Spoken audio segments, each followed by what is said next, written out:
Apa kabar pemirsa TVR Parlemen dimanapun Anda berada, berjumpa lagi dalam program TVR 17 bersama saya Nazia Sudirja.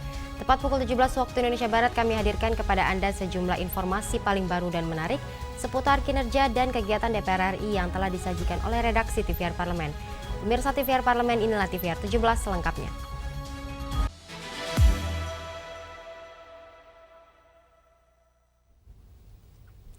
Komisi 2 DPR RI desak pemerintah pusat dan daerah berikan perhatian khusus kepada guru yang pengabdiannya sudah cukup lama, sebab formasi guru pada seleksi P3K yang lalu sangat minim. Minimnya informasi guru pada seleksi P3K tentunya menjadi tugas pemerintah pusat dan daerah, khususnya BKN Provinsi Jawa Timur. Komisi 2 DPR RI mendesak pemerintah memberikan perhatian khusus kepada guru yang pengabdiannya sudah cukup lama. Banyak pengaduan masyarakat, khususnya tenaga pengajar di daerah, yang tidak diikutsertakan dalam seleksi P3K tahap pertama di tahun 2024. Anggota Komisi 2 DPR RI, Ali Ahmad, meminta ketersediaan formasi bagi para guru honorer yang sudah lama pengabdiannya dapat mengikuti proses seleksi P3K di tahap berikutnya. Kami memohon ya kepada pemerintah, dalam hal ini mungkin Menpan RB atau BKN, kami berharap formasi ini mestinya harus dihitung kembali, mengingat banyak sekali aduan dari masyarakat tentang masalah formasi, yang mana ada teman-teman dari tata usaha yang kerjanya 2 tahun lebih sedikit, itu sudah masuk. Tapi bagi guru-guru yang pengabdiannya cukup banyak, cukup lama, itu tidak ada yang masuk. Lah ini ada apa kan begitu? Apalagi formasi yang di bawah guru yang di bawah naungan Departemen Agama ini sangat minim sekali. Maka kami prihatin.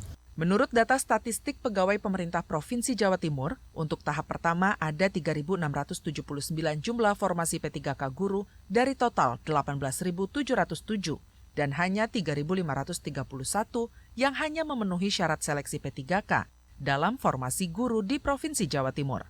Syamsul Fajri, TVR Parlemen, melaporkan. Pimpinan DPR RI bersama pimpinan dan anggota Komisi 6 DPR RI lakukan sidak ke pangkalan dan subpangkalan LPG 3 kg di Palmerah. Guna pastikan tidak ada lagi antrean masyarakat dan suplai gas pun berjalan normal kembali. Pimpinan DPR RI bersama pimpinan dan anggota Komisi 6 DPR RI melakukan inspeksi mendadak atau sidak ke pangkalan dan subpangkalan LPG 3 kg di Palmerah, Jakarta. Pengecekan gas LPG 3 kg di lapangan tersebut untuk memastikan tidak ada lagi antrian masyarakat dan suplai gas pun berjalan normal kembali. Wakil Ketua DPR RI, Sufmi Dasko Ahmad, mengecek langsung ke pangkalan dan subpangkalan gas LPG 3 kg. Dari keterangan yang disampaikan baik oleh pemilik pangkalan atau subpangkalan, suplai dan penjualan sudah kembali berjalan lancar. Sufmi Dasko berharap hal ini tidak terjadi kembali karena merugikan masyarakat. Memang kita mau ngecek apakah kemudian sudah lancar atau belum. Karena tempat yang sama kemarin ini kan menumpuk antrian dari masyarakat. Nah kan ngeceknya gampang, di tempat yang kemarin ada penumpukan, sekarang apakah ada penumpukan atau enggak. Dan tadi kita lihat teman-teman media melihat sendiri bahwa di tempat yang sama ini alhamdulillah sudah tidak ada penumpukan, dan tadi kita dengar sendiri dari pemilik pangkalan maupun subpangkalan bahwa sudah dari kemarin ini lancar semua, baik dari pangkalan ke subpangkalan maupun langsung ke masyarakat, itu jualannya lancar. Sufmi Dasko menambahkan untuk harga, pangkalan menjual ke subpangkalan dengan harga Rp16.000. Kemudian subpangkalan menjual lagi ke masyarakat dengan harga Rp19.000. Dan tentunya akan diterapkan harga eceran tertinggi atau HET, namun akan menyesuaikan dengan karakteristik di daerah masing-masing. Zikri dan Denus, TVR Parlemen, melaporkan. Komisi 8 DPR RI dukung program penggunaan data tunggal sosial ekonomi nasional pada penyaluran bantuan sosial agar distribusinya tepat sasaran. Komisi 8 DPR RI mendukung program penggunaan data tunggal sosial ekonomi nasional pada penyaluran bantuan sosial. Program ini diperuntukkan untuk penerima bantuan sehingga dapat tepat sasaran. Ditemui pada rapat kerja Komisi 8 DPR RI dengan Menteri Sosial, Ketua Komisi 8 DPR RI Marwanda Sopang mengatakan, Komisi 8 sangat mendukung program kerja dari Kementerian Sosial, yaitu pada penggunaan data tunggal sosial ekonomi nasional sehingga akurasi penerima bantuan sosial dapat dilakukan. Di Kementerian Sosial selama ini menyasar masyarakat miskin. Tetapi yang menjadi problem sebagian besar tidak tepat sasaran karena datanya tidak cukup baik. Ada yang salah sasaran karena tidak sepantasnya menerima karena bukan kategori miskin. Ada juga masyarakat kategori miskin tidak masuk DTKS. Kemudian karena DTKS kita terbatas dengan 10 juta keluarga, di masa lalu ada desil, jadi ada desil yang menunggu. Maka kita betapa bahagianya kalau hari ini pemerintahan sekarang sudah berhasil merumuskan menjadi satu kesepakatan data tunggal. Lebih lanjut, Ketua Komisi 8 DPR RI Marwanda Sopang mengungkapkan program kerja prioritas Presiden dapat dilaksanakan Kementerian Sosial, yaitu terkait efisiensi anggaran. Marwan menilai anggaran dari Kementerian Sosial tidak ada perubahan yang terlalu signifikan, di mana anggaran Kemensos lebih difokuskan pada penyaluran bansos agar penyaluran bansos tetap berjalan dengan baik. Arif dan Handoko, TVR Parlemen, melaporkan. Larangan penjualan LPG subsidi 3 kg secara eceran per 1 Februari 2025 menggemparkan masyarakat. Pemerintah menyebut aturan baru bertujuan agar masyarakat pengguna gas melon mendapatkan harga sesuai dengan aturan. Seperti apa tanggapan DPR RI terkait dengan hal ini, pemirsa? Informasi selengkapnya kami hadirkan usai jeda, tetaplah di TVR 17.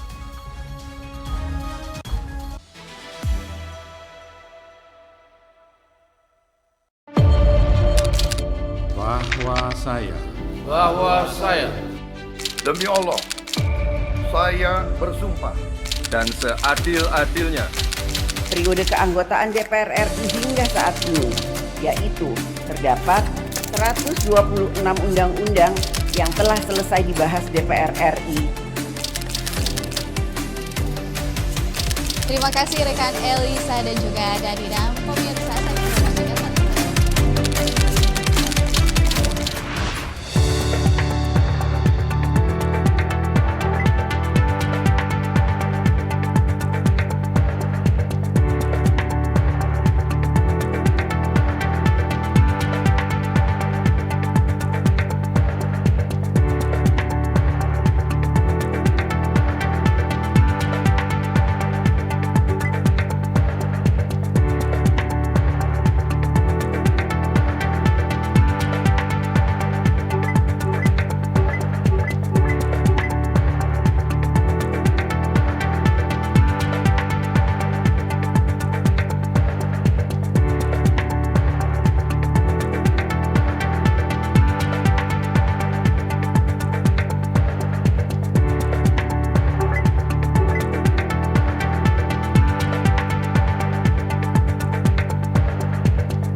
Anda kembali menyaksikan TVR 17. Pemirsa, akibat aturan larangan penjualan gas LPG 3 kg di pengecer, antrean masyarakat mengular di mana-mana. Tentunya hal ini menghambat kehidupan masyarakat, terutama pedagang dan ibu rumah tangga. Menyikapi hal ini, pemirsa, DPR RI mengkritik penerapan aturan yang terburu-buru dan tak tersosialisasikan dengan baik kepada masyarakat. Simak liputan mendalam yang telah dikemas oleh tim redaksi TVR Parlemen dalam segmen editorial Parlemen berikut ini.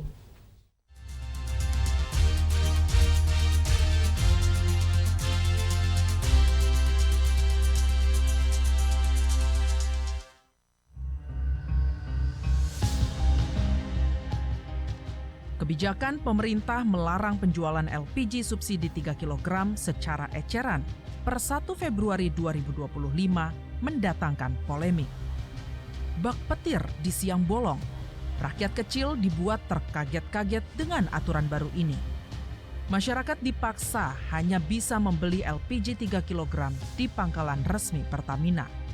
Selain itu, para pengecer dilarang menjual langsung gas melon kepada konsumen. Dengan nada polos, pemerintah mengatakan bahwa aturan baru bertujuan agar masyarakat pengguna gas melon mendapatkan harga sesuai aturan. Di sisi lain, subsidi diharapkan lebih tepat sasaran dan tidak bocor dinikmati masyarakat kalangan atas yang tidak berhak mendapatkan. Namun, dampaknya di lapangan terjadi antrian mengular di mana-mana. Ibu rumah tangga mengeluh tak bisa memasak untuk keluarganya. Bahkan, tidak sedikit penjual makanan dan gorengan tak bisa berjualan karena sulitnya mendapatkan gas LPG 3 kg. Menanggapi hal ini, DPR RI mengkritik penerapan aturan yang terburu-buru dan tak tersosialisasikan dengan baik kepada masyarakat. Untuk itu, DPR RI meminta Menteri Bahlil mematuhi instruksi terbaru Presiden untuk kembali mengizinkan pengecer menjual gas melon langsung kepada masyarakat. Setelah komunikasi dengan Presiden kemudian telah menginstruksikan kepada SDM untuk per hari ini mengaktifkan kembali pengecer-pengecer yang ada untuk berjualan seperti biasa, sambil kemudian pengecer-pengecer itu akan dijadikan daripada pangkalan, sehingga dengan aturan-aturan yang ada nanti akan menertibkan harga supaya tidak mahal di masyarakat. Itu kebijakan yang diambil dengan sangat mendadak, tidak melalui exercise lapangan, tidak melalui uji coba lapangan, tiba-tiba mata rantai dipotong di paling ujung, yakni pengecer. Dengan kemampuan pangkalan dalam konteks melayani mungkin pastinya tidak sempurna, sehingga terjadi panik buying, sehingga kesannya adalah LPG 3 kg hilang di pasaran. Seperti diketahui, penjualan gas LPG 3 kg hanya diperuntukkan bagi masyarakat miskin. Sehingga harga jual gas LPG 3 kg disubsidi oleh pemerintah. Dalam hal ini, pemerintah harus mengeluarkan anggaran hingga 87 triliun rupiah per tahun untuk menanggung subsidi tersebut. DPR sejatinya mendukung penuh langkah pemerintah memperbaiki tata kelola distribusi subsidi LPG 3 kg agar lebih tepat sasaran. Walau demikian, upaya pemerintah dalam perbaikan ini harus disertai dengan stabilitas pasokan ke masyarakat, kepastian harga eceran, aturan yang jelas dan tegas, kajian yang mendalam, serta sosialisasi secara masif agar tidak menimbulkan polemik dan gejolak di tengah masyarakat. Kami juga mendukung langkah pemerintah untuk melakukan perbaikan sistem tata kelola pendistribusian LPG 3 kg, tapi tetap memperhatikan rantai pasok, baik rantai pasok maupun rantai distribusi terhadap masyarakat tetap stabil. Yang perlu diatur itu masalah batasan harga. Jadi harga ini nggak boleh, pengecer nggak boleh terlalu mengambil profit yang tinggi. Karena pangkalan pun tidak boleh menjual harga yang telah ditentukan untuk harga pangkalan. Jadi semua harga pangkalan itu sebenarnya harganya sama. Kalau hanya boleh membeli di pangkalan dan tidak boleh lagi pengecer menjual subsidi, tentu saja masyarakat akan protes. Nah, alhamdulillah saya setuju Pak Prabowo ini mendengar ya aspirasi masyarakat. Tentunya pengecer harus bisa menjual, hanya mungkin harus ada batasan terkait dengan harga.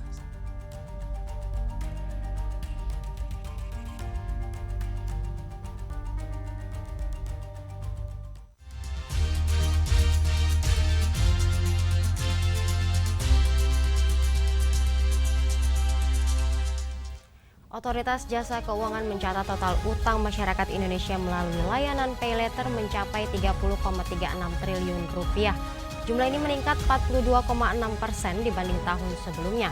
Penumpukan utang pay later memang mencerminkan tren konsumsi berbasis kredit yang terus meningkat. Kami hadirkan informasi selengkapnya sesaat lagi, tetaplah di TVR 17.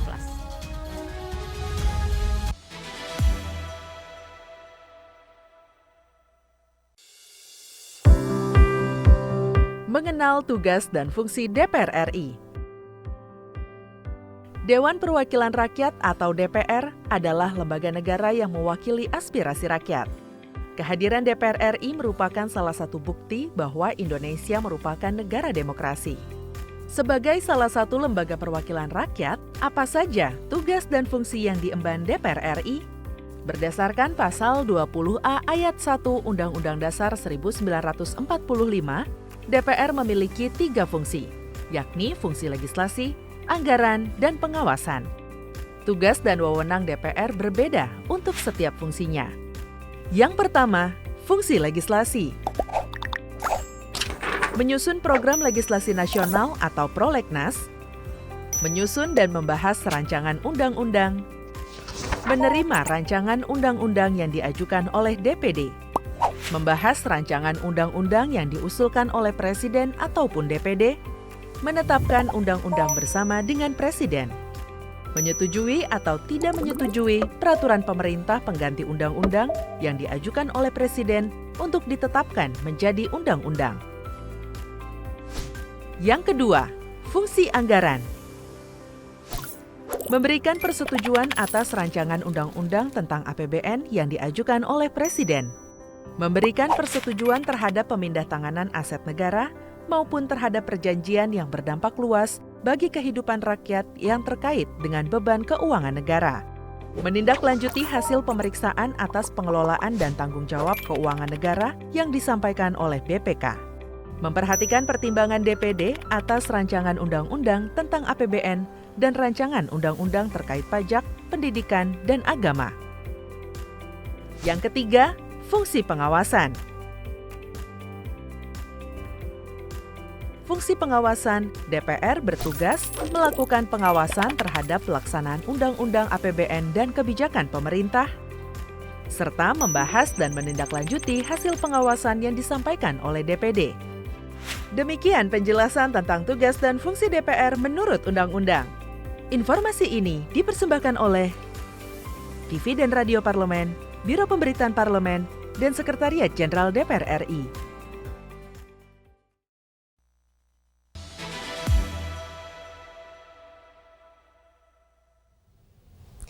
Terima kasih Anda masih menyaksikan TVR 17. Pemirsa, di balik konsumsi masyarakat yang meningkat lewat pay later, ada juga bahaya yang mengintai. Karenanya Komisi 11 DPR RI mendukung langkah Otoritas Jasa Keuangan yang menerbitkan aturan tentang syarat ketat untuk transaksi pay later. Untuk selengkapnya berikut laporan rekan kami Hendra Sunandar dari Gedung DPR RI Senayan, Jakarta. Ya baik pemirsa TVR Parlemen dimanapun Anda berada, seperti diketahui bahwa hari ini masih terjadi persoalan terkait maraknya peminjaman online dan juga kemudian akses pay later yang terjadi di masyarakat. Nah ini kemudian menjadi persoalan karena sampai hari ini jumlah utang yang menumpuk yakni sebesar lebih dari 30 triliun. Nah ini kemudian jadi persoalan yang kemudian disoroti Komisi 11 dan ternyata memang OJK selaku pihak yang melakukan otoritas pengawasan sudah melakukan aturan turunan dan memberikan satu juknis yang ketat terhadap pemberian izin dan juga pay later kepada masyarakat dan dengan syarat-syarat yang ditentukan seperti misalnya adanya syarat jumlah usia minimal 18 tahun dan dengan gaji 3 juta. Nah tentu ini menjadi satu hal yang perlu ditanggapi dari DPR dan kami akan membahasnya bersama dengan anggota Komisi 11 DPR yakni Ibu Anis Biarwati. Ibu terima kasih waktunya Bu sudah berbincang dengan kami. Bu terkait dengan aturan OJK ini Bu terkait kemudahan pay later, apa sekiranya tanggapan dari Komisi 11 Bu terhadap ini? Ya, saya menyambut baik aturan ini bahwa masyarakat kita tentu tidak boleh dididik untuk konsumtif ya, karena pay later ini kan mendidik masyarakat untuk berhutang sebetulnya. Jadi boleh membeli satu barang tapi uangnya nggak ada, bayarnya nanti begitu. Ini kan sebenarnya mendidik masyarakat untuk berhutang. Konsumtif ya, mendidik masyarakat juga untuk berutang kemudian untuk konsumtif. Jadi saya kira ini tidak bagus Dan saya kira memang harus ada aturan-aturan untuk tidak dengan mudah membuat masyarakat kita menjadi mudah berutang. Dan sarana-sarana terkait dengan pay letter ini sebenarnya sudah kita sering kita suarakan dengan OJK, bagaimana menertibkan setiap layanan-layanan ini gitu. Saya kira aturan yang terkait dengan bagaimana membatasi usia 18 tahun, kemudian sudah menikah atau penghasilan harus tidak, ini saya dukung ya aturannya supaya lebih selektif lagi siapa-siapa yang bisa menggunakan aturan supaya bisa membayar. Bagaimanapun utang itu akan memberatkan masyarakat dan juga supaya masyarakat juga tidak terdorong untuk pola konsumtif dan juga tidak terdorong untuk mudah berutang, karena bagaimanapun utang itu mesti dibayar dan konsumtif itu bukan pola hidup yang diajarkan oleh para pendiri bangsa. Jadi saya kira kebiasaan pay letter ini, kebiasaan membayar atau kebiasaan utang ini yang perlu untuk kita berikan edukasi kepada masyarakat supaya tidak mudah untuk berutang. Artinya kan ini ada masalah dalam hal literasi keuangan digital, Bu. Nah, mungkin dari ke depan apa kiranya dorongan dari Komisi 11 supaya ke depan tingkat literasi kita meningkat, Ibu? Iya, salah satunya memang literasi keuangan ini bukan hanya terkait dengan bagaimana memberitahukan tentang apa itu akses perbankan, apa itu menggunakan berbagai fitur-fitur perbankan, bagaimana mendidik masyarakat untuk bisa menggunakan uangnya dengan bijak, atau bagaimana terkait dengan produk-produk perbankan, tetapi juga bagaimana masyarakat berpola hidup sesuai dengan kemampuan, itu juga termasuk literasi keuangan. Bagaimana mendidik masyarakat untuk tidak mudah berutang dan dengan pola hidup sesuai dengan kemampuan, itu saya juga penting untuk menjadi bagian dari literasi keuangan. Dan kita juga mendorong untuk pemerintah lebih mensejahterakan masyarakatnya, memenuhi kebutuhan dasar masyarakatnya, sehingga masyarakat tidak perlu berutang untuk memenuhi kebutuhan dasarnya. Bu, terakhir ke depan terkait dengan fungsi pengawasannya supaya aturan OJK bisa berjalan dengan baik, apa Bu? Iya. Komisi 11 ini bermitra dengan OJK dan tentu saja kita punya fungsi pengawasan yang melekat dengan mitra-mitra kerja kita termasuk dengan OJK. Dan pada setiap rapat-rapat yang diselenggarakan oleh Komisi 11 tentu ini menjadi bagian yang akan kita awasi secara langsung terkait dengan peraturan-peraturan dikeluarkan OJK. Apapun itu termasuk juga apa yang sudah dikeluarkan OJK berupa POJK ini. Baik, Bu Anies, terima kasih atas berbincang dengan kami, Bu. Selamat bertugas kembali, Bu. Ya baik pemirsa, demikian wawancara kami dengan anggota Komisi 11 DPR, Ibu Anies Biarwati, dan tadi disampaikan bahwa Komisi 11 mendukung adanya rencana atau penerbitan aturan baru dari OJK ini berkenaan dengan ada pembatasan dan juga limitasi yang ketat bagi pemberian izin pay letter bagi masyarakat, karena memang dampaknya cukup besar dan kita tahu bahwa jumlah utang yang menumpuk itu mencapai 30 triliun dan ternyata ini jadi beban yang harus dirasakan masyarakat akibat dari rendahnya literasi keuangan dan juga tingginya inklusi keuangan yang ada hari ini. Nah pemirsa, demikian yang dapat kami laporkan langsung dari Gedung DPR RI Senayan, Jakarta. Kami kembalikan ke rekan kami di studio. Selanjutnya pemirsa, apa saja yang menjadi sorotan di media online nasional pada hari ini? Usai jeda tetaplah di TVR 17.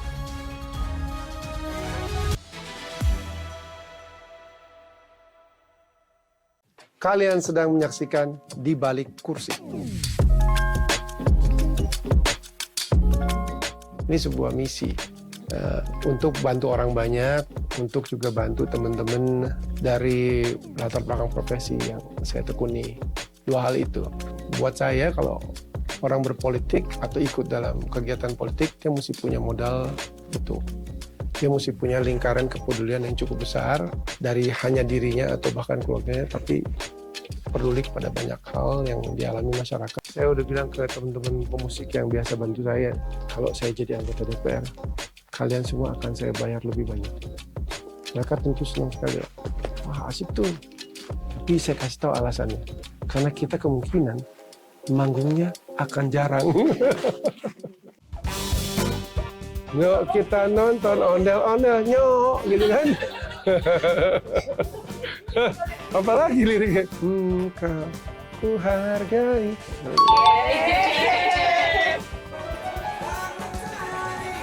Ini siapa nih? Suaranya begini banget. Bindeng banget.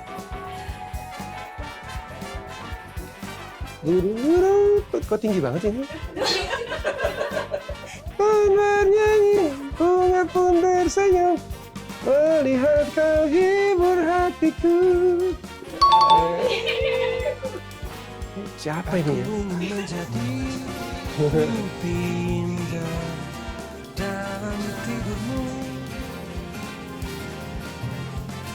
Aku ingin menjadi sesuatu yang mungkin bisa kau rindu. Nah, gitu. Segera, hanya di TVR Parlemen.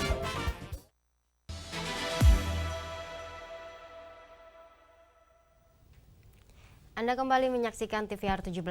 Pemirsa, kali ini kita masuk ke segmen media online nasional. Mari kita simak isu apa saja yang menjadi sorotan media, serta tanggapan dari sejumlah anggota Dewan bersama rekan kami, Vincent Aldi. Silakan Vincent.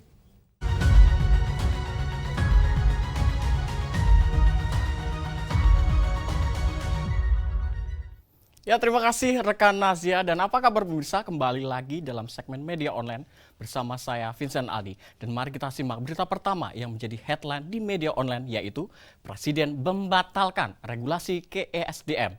Tidak boleh ada penimbunan gas LPG 3 kg.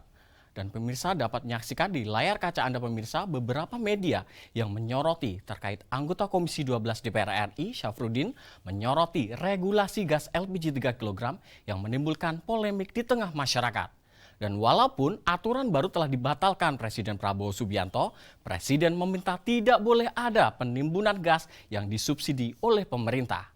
Dan pemerintahan perlu melakukan pengawasan atau pemantauan langsung ke daerah-daerah, termasuk pengawasan langsung kepada agen atau Pertamina Gas LPG sebagai penyalur ke pangkalan atau pengecer. Dan para pengecer yang menjual gas LPG 3 kg harus memperhatikan harga jual agar tidak sampai jauh melebihi harga eceran tertinggi yang ada di daerah. Dan selain itu pemirsa, pemerintah diminta mempercepat LPG sintesis terbarukan yang diproduksi dari hidrogen hijau agar dapat segera digunakan untuk menggantikan LPG konvensional. Dan mari kita simak berita selanjutnya yang menjadi headline di media online, yaitu kecelakaan maut Ciawi. DPR RI meminta perketat pengawasan kendaraan niaga. Dan mari kita simak kembali di layar kaca Anda pemirsa beberapa media di media online yang menyoroti terkait anggota Komisi 5 DPR RI Sujatmiko turut memprihatinkan atas kecelakaan maut yang terjadi di pintu tol Ciawi 2 pada Selasa lalu. Dan Kementerian Perhubungan dan Badan Pengatur Jalan Tol diminta tegas dalam pengawasan kendaraan logistik yang berada di jalan tol, termasuk melarang kendaraan yang tidak layak, terutama kendaraan niaga bila terjadi overdimension overloading, serta kendaraan yang dinilai afkir dan tidak layak masuk jalan tol. Dan pemirsa, kecelakaan maut ini merupakan bentuk kelalaian dari regulator dan perusahaan nakal dalam kelola usaha jasa logistik. Dan pemirsa, kedepannya Kementerian Perhubungan diminta menjelaskan terkait pembenahan tata kelola pengawasan kendaraan niaga dan pengaturan pengguna jalan tol. Dan itu tadi pemirsa headline di media online pada hari ini, yaitu Presiden membatalkan regulasi KESDM.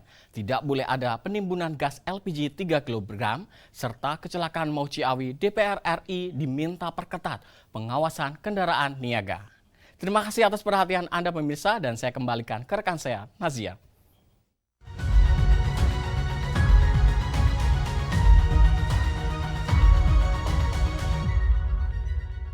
Terima kasih rekan Vincent yang telah menyampaikan sejumlah update sorotan dari media online nasional pada hari ini. Pemirsa, segmen media online tadi sekaligus menutup program TVR 17 edisi sore hari ini. Saya Nazia Sudirja beserta seluruh kru TVR Parlemen yang bertugas mengucapkan terima kasih dan pamit undur diri dari hadapan Anda. TVR Parlemen, referensi Indonesia.